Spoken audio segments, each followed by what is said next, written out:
Barka da zuwa Abubakar Manu TV. A yau za mu ba ku labarin abin da shafi ƙasar Nijar da sauran kuma ƙasashe makwabta. Da ƙasar Nijar a shekaran jiya ta fafata wasan ta na tankaɗe da raina zuwa gasar kofin duniya. Inda babban filin wasar na General Sani Kunte ya anka buga wannan wasa, inda kuma an samu ɗan hargitsi. Inda mahukuntan ƙasa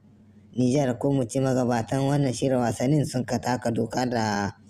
hukumar ƙwallon ƙafa ta duniya FIFA ta aza, inda ta ce duka filin wasanni kai wacce ɗaukar mutum 2,000 a ƙasar Nijar kuma sun ka aza an samu wanda sun ka tikitin shiga kallon wasan kimanin mutum 10,000. Hayi ta ƙare sun ka hana ma kusan mutum 8,000 shiga filin wasa, inda kuma su kuma wanda sun sai tikitin abin bai musu daɗi ba, inda sun katar da jijiyoyin wuya har da zanga-zanga. A nan take kuma sai mun samu labari a cikin filin wasar kuma harzoma ta kwance mai tsakanin 'yan kallo da kuma 'yan sanda, inda su kuma 'yan kallo ke nuna takaicinsu a rashin taka rawa a zuwa gani da 'yan wasar ƙasar Nijar sun kai, inda ƙasar Algeria ta lalasa ci 4-0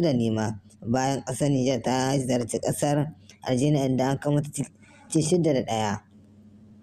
Sai a rahoton da muke ci gaba da samu ana kammala wannan wasa, koci mai kula da horar da 'yan wasan na ƙasar Nijar ya hito fili ya faɗi gaskiya kuma ya hoshe ma kowa da kowa duniya ta sani, inda ya yi kira da kuma 'yan ƙasar Nijar da cewa wannan tsari da ake yi a ƙasar Nijar inda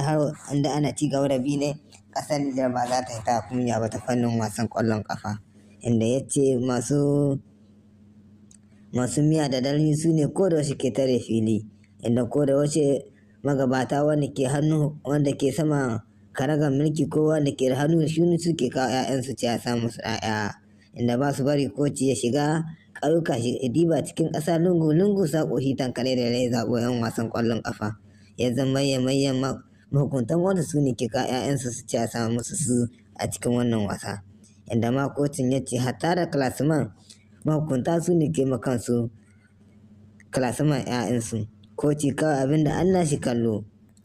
shi ne ya nuna rashin takaicinsa. Ya ce inda ƙasar Nijar ba canza ba kuma ba za su yi takunya ba. Sai rahoton da muke samu na gaba har yau a ƙasar Nijar, inda mun samu labarin cewa 'yan makarantar jami'a sun yi zanga-zanga dangane da rashin cika musu alkawari da gwamnati ta yi da kuma ministan ilimi mai zurfi, inda sun ce suna tattare da ɗimbin matsaloli a fannin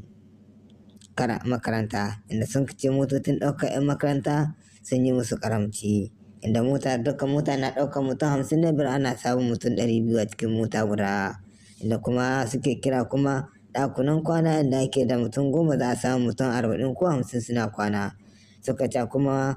ajujuwan aji inda ke ɗaukar mutum 500 za a samu mutum 5,000 a cikin aji guda. Suna kuka da gwamnati ta kawo musu gyaran fuska da kwaskwarima kuma da a biya musu bukatunsu da gwamnati ta ɗauka musu. Masu sauraron Abubakar Manu TV, ƙarshen labarinmu na yau da kullum. Ku jira mu zuwa anjima za mu kawo muku cikakken wani rahoto da muka samu insha Allah da Allah.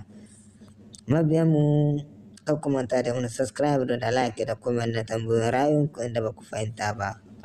Na kaɗan daga bidiyon yadda abin yau kan abubuwan birnin yawan abubuwan filin wasa na ƙasar Nijar.